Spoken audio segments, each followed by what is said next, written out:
முதலமைச்சர் ஜோசப் விஜயோட அரசு இந்த பிரச்சனையை எப்படி தீர்க்க போகுது? மக்களோட பிரச்சனைகளை தீர்க்கிறதுக்காக தமிழக அரசு இது வரைக்கும் நிறைய ஆப்ஸ் கொண்டு வந்திருக்கு. அதுல சிலது பயனுள்ளதாகவும் இருந்திருக்கு, சிலது எடுபடாமையும் போயிருக்கு. அப்படி 2018 சென்னை மக்களோட பிரச்சனைகளை தீர்க்கிறதுக்காக நம்ம சென்னை அப்படிங்கிற ஒரு ஆப்பை சென்னை மாநகராட்சி ரிலீஸ் பண்ணியிருந்தது. உங்க ஏரியால இருக்கிற பிரச்சனைகளை நீங்க பதிவிடலாம். அதை அங்க சென்னை மாநகராட்சி தீர்த்து வைப்பாங்க அப்படிங்கிற ஒரு நோக்கத்தோட அந்த ஆப் கொண்டு வரப்பட்டது.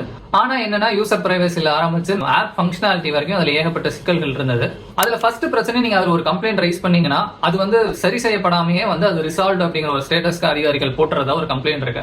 அதனால மக்கள் ஒரு நம்பிக்கையோட அந்த ஆப் யூஸ் பண்ணி திரும்பியும் புகார்கள் கொடுக்கறது இல்ல. ரெண்டாவது பிரச்சனை, யார் புகார் கொடுக்குறாங்களோ அவங்களோட பேரு, அவங்களோட போன் நம்பர் போன்ற தகவல் அப்படியே அதிகாரிகளுக்கு அனுப்பப்படுது. அதிகாரிகள் அப்படி அவங்க கிட்ட நேரடியாவே பேசுறதுனால சிலர் அதனால சங்கடப்பட்டுட்டு அதுக்கப்புறம் அந்த கம்ப்ளைண்ட்ஸ் எதுவும் கொடுக்கறது இல்ல. மூணாவது பிரச்சனை, அதோட ஆப் ஃபங்க்ஷனாலிட்டியே ரொம்ப சுமாரா இருக்கு. இன்னைக்கு ஸ்ட்ரீமிங் ஆப்ஸ்ல இருந்து நம்ம ஸ்விக்கி, ஜொமேட்டோ மாதிரியான ஆப்ஸ் யூஸ் பண்ற மக்களுக்கு அதோட யூசர் இன்டர்ஃபேஸ், அதோட யூசர் எக்ஸ்பீரியன்ஸ்ங்கிறது ரொம்ப சுமாரா தான் இருக்கு. சிலருக்கு அதுல ஓடிபி வரதுக்கே ரொம்ப நேரம் ஆகுது, இதுக்கு நாங்க எதுக்கு வெயிட் பண்ணுவோம் அப்படிங்கிற மாதிரியான கம்ப்ளைண்ட்ஸ் எல்லாம் வைக்கிறாங்க. இதனாலதான் லட்சக்கணக்கில் டவுன்லோட் ஆயிருந்தாலும் கூகுள் பிளே ஸ்டோர்ல வெறும் 2.9 ஸ்டார்ஸ் தான் இந்த ஆப்புக்கு இருக்கு. ஆப் ஸ்டோர்ல இன்னும் மோசம் 1.7 ஸ்டார்ஸ் தான் கொடுத்திருக்காங்க.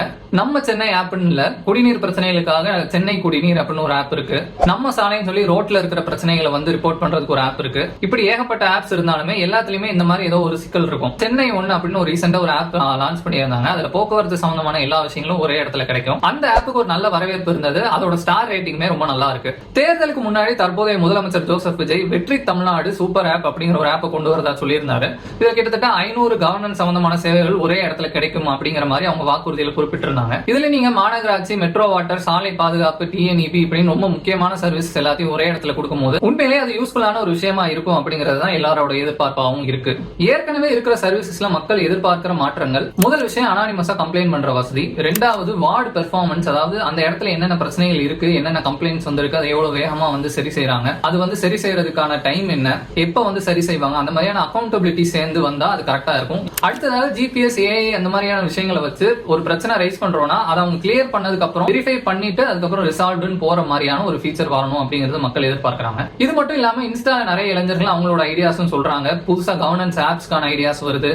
வெற்றி தமிழ்நாடு ஆப்போட புரோட்டோடைப் இப்படி இருக்கலாம் அப்படிங்கிற மாதிரியான ஐடியாஸ்லாம் வருது. இது ஃபுல்லா கன்சாலிடேட் பண்ணி ஒரு ஆப்பை ரெடி பண்ணாலே அது ஒரு நல்ல ஒரு ஆப்பா வரும் அப்படிங்கிறது தான் மக்களோட எதிர்பார்ப்பா இருக்கு. இது மாதிரியான கவர்னன்ஸ் ஆப் சம்பந்தமா உங்களுக்கு இருக்கிற எக்ஸ்பீரியன்சஸ், உங்களுக்கு இருக்கிற சஜஷன்ஸ், ஐடியாஸ் என்ன இருந்தாலும் கமெண்ட்ஸ்ல சொல்லுங்க.